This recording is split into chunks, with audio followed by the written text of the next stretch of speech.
Hello students, welcome to my channel. तो आज मैं आप सभी को इस वीडियो में चैप्टर नंबर 7 कोऑर्डिनेट ज्योमेट्री की एक्सरसाइज 7.2 का क्वेश्चन नंबर 8 करवाने जा रही हूं। हमें दिया है if a and b are -2, -2 and 2, -4 respectively find the coordinates of p such that ap is equal to 3/7 ab and p lies on the line segment ab। तो देखिए बेटा, आपको ना इस क्वेश्चन में a और b पॉइंट के coordinates दिए हुए हैं और आपको P पॉइंट के कोऑर्डिनेट्स निकालकर बताने हैं, ठीक है। और हमें यह रिलेशन दिया हुआ है और बोला है कि जब आप इस A और B पॉइंट को ज्वाइन करेंगे ना तो आपको लाइन सेगमेंट मिलेगा AB, ठीक है।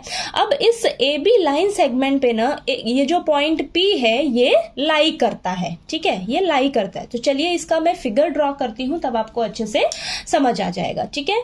तो देखिए, ये आपको A पॉइंट दिया है और ये आपको B पॉइंट दिया है, ठीक है।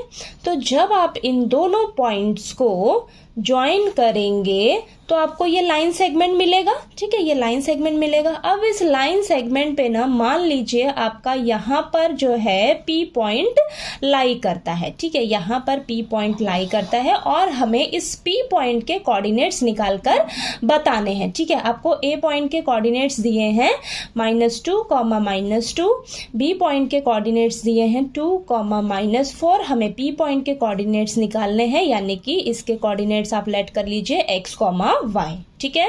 और इन दोनों के कोऑर्डिनेट्स को आप लेट कर लीजिए, ये x1 y1 हो गया और ये x2 y2, ठीक है। ये आपको दिया हुआ है और ये P पॉइंट के कोऑर्डिनेट्स निकालने हैं, ठीक है। अब ये आपकी लाइन सेगमेंट है, इस लाइन सेगमेंट को एक पॉइंट डिवाइड कर रहा है, ठीक है। अब इस पॉइंट के कोऑर्डिनेट्स हम कैसे निकालेंगे? सेक्शन फॉर्मूला का यूज करके निकालेंगे, ठीक है। अब सेक्शन फॉर्मूला यूज करना है तो आपको रेशियो तो मालूम होनी चाहिए। अब रेशियो कैसे निकालेंगे? हमें ये जो रिलेशन दिया हुआ है ना बेटा, ये जो रिलेशन दिया हुआ है यहीं से आपका रेशियो निकलेगा, यहीं से रेशियो निकलेगा।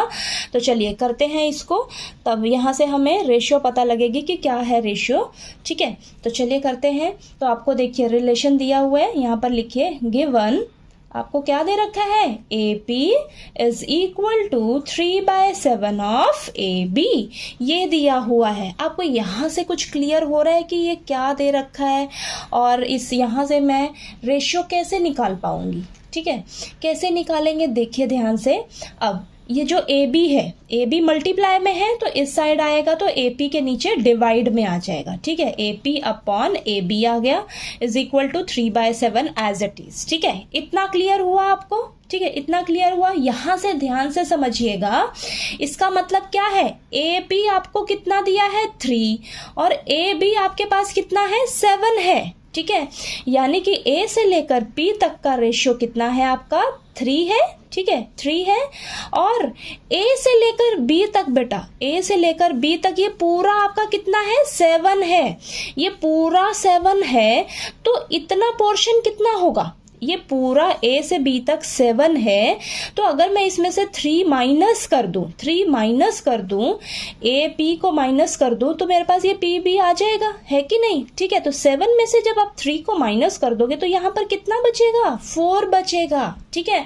तो चलिए मैं आपको यहाँ पर करके दिखाती हूँ, तब आपको और अच्छे से क्लियर होगा। तो देखिए AB आपको यहाँ से क्या क्लियर हो रहा है कि मुझे AB तो 7 दे रखा है, ठीक है। AB मुझे पूरा 7 दे रखा है। मुझे यहां से इतना मालूम पड़ गया कि मुझे AP पता है कितना है? 3 है। तो देखिए AB जो है इसको आप 2 पार्ट्स में ब्रेक कर सकते हो, AP plus PB is equal to 7। AB को मैं इस तरीके से लिख सकती हूँ ना, AP प्लस PB लिख सकते हैं, ठीक है। क्यों? क्योंकि देखिए यहाँ पर मुझे AP का वैल्यू पता है कितना है? 3 है। मुझे PB नहीं मालूम तो PB को एज इट इज रखिए, 7 आ गया, ठीक है। तो देखिए PB क्या आ जाएगा आपके पास? 7 प्लस का 3, इधर जाकर माइनस का 3 हो जाएगा, तो PB आपके पास आ जाएगा 4, ठीक है। तो देखिए वैसे भी मैंने आपको यहाँ पर ओरली ही समझा दिया था, ठीक है। इसको यहाँ पर आपने करके अच्छे से मेंशन करके दिखाना है, ठीक है। ये कैसे आया आपका PB, ठीक है। तो ये देखिए इस तरीके से आपने करके दिखाना है, ठीक है। ये समझ आया आपको, ठीक। अब देखिए आपके पास रेशियो निकल गई, रेशियो को आप यहाँ पर लेट कर लीजिए, ये M1 है और ये M2 है, ठीक है। तो अब हम क्या करेंगे? अब हम सेक्शन फॉर्मूला का यूज करेंगे और यहाँ से इस P पॉइंट के कोऑर्डिनेट्स निकालेंगे, ठीक है। तो चलिए अब लिखते हैं यहाँ पर यूजिंग सेक्शन फॉर्मूला। ठीक है, सेक्शन फॉर्मूला का यूज़ करने वाले हैं हम। तो देखिए x कोऑर्डिनेट निकालने के लिए आपके पास क्या फॉर्मूला होता है, m1 into x2 plus m2 into x1 upon m1 plus m2। तो आपने सभी को नेमिंग कर दी है। ठीक है, अब आपको यहाँ पर वैल्यूज़ रखने में बहुत ईजी रहेगा। ठीक है, m1 कितना है आपके पास 3 है, x2 कितना है 2 है, प्लस m2 कितना है 4 है, x1 कितना है बेटा -2 है, और ये m1 m2 3 प्लस 4। ठीक है, तो चलिए सॉल्व कर लेते हैं। तो यहाँ 6 माइनस 8 और ये 7, तो ये आ जाएगा आपके पास x की वैल्यू क्या आ गई -2/7। ठीक है, -2/7 आ गई। अब हम y की वैल्यू निकाल लेंगे, तो चलिए निकाल लेते हैं। ठीक है, y कोऑर्डिनेट कैसे निकलेगा, क्या फॉर्मूला होता है, m1 into y2 plus m2 into y1 upon m1 plus m2। ठीक है, चलिए यहाँ पर सभी का वैल्यूज़ रखिए। m1 कितना है आपके पास 3 है, y2 कितना है -4 है, प्लस m2 कितना है 4 है, y1 कितना है आपके पास -2 है। ठीक है, और m1 m2 3 प्लस 4। ठीक है, यहाँ पर आ जाएगा आपके पास -12 -8 देन 7 नीचे डिवाइड में। ओके, तो y की वैल्यू आ जाएगी आपके पास -20/7। ठीक है, तो देखिए आपके पास y कोऑर्डिनेट भी आ गया -20/7। तो यहाँ पर आप अच्छे से मेंशन कर दीजिए therefore the coordinates of point